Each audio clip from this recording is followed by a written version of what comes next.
All right, the number of shark attacks along the Carolina coast this summer alone is up to 6, all in just the past couple of weeks. Cape Hatteras' Facebook page posted the latest 2 attacks. On Saturday, a 17-year-old boy who is now in serious condition after a shark bit his right leg, backside, and both of his hands. He was swimming with friends in waves in North Carolina just a day before.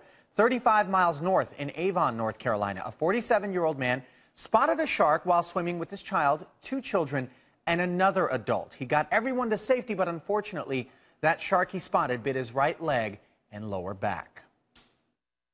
His calf looked all bandaged up, and he had like a bloody towel around his waist. It was scary. It's sad, really sad. Now, all of this has a lot of people on Facebook asking, why have there been so many attacks this early on in the summer? We've asked shark expert Joe Romero to join us live via Skype. He is also a cinematographer for Discovery Channel's famed Shark Week. Is this a surprise to you at all that we have seen this many attacks? Is this aberrant? Well, last year in North Carolina, they had 5 attacks, and this year they've had 6 incidents with shark bites. I should say shark bites instead of attacks, because these animals are confusing their natural prey with humans. Humans don't fall into that category, but I am very surprised. But at the same time, the water temperature has been very high this year, and it's driven the sharks to start to feed. The fish activity has started much sooner this year. So I do believe that the fish activity has a lot to do with it. Now, Joe, you know, you say fish activity, and there has been discussion out there about not just fish activity, but fishing activity. On Facebook, Chris Harding writes, I've grown up around the waters in North Carolina, and you can stand on the beach at 1 to 2 p.m., see clear as day fishing boats throwing things in buckets into the water, and that's close to shore. This pushes the sharks further in for food. Joe, could that behavior be what's driving these sharks closer to the shore and prompting these bites, as you put it? Absolutely. Absolutely. I believe that fishing behavior is something that you always have to kind of judge, and you have to be really responsible about how close you are to fishermen. And fishermen have to be very responsible in how close they are to swimmers. Anything that you put in the water, the sharks will be attracted to. And sharks are creatures of habit.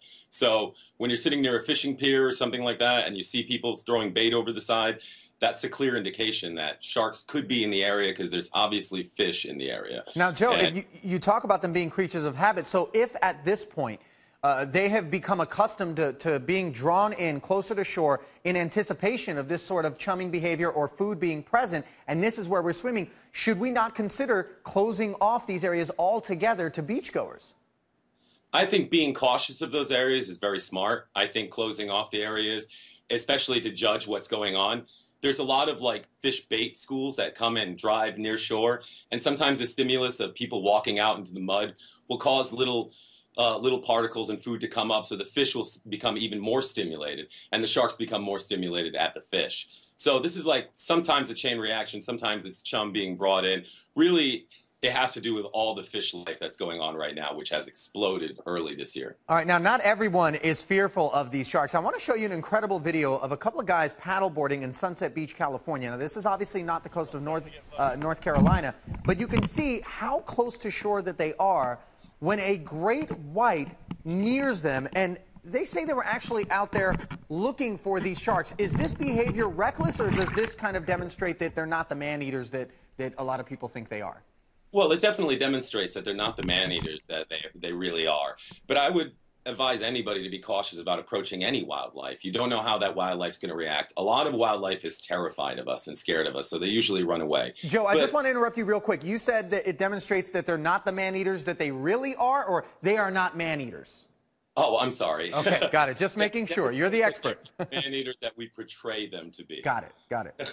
I'm sorry. But this is still, nonetheless, very dangerous and reckless behavior, is it not?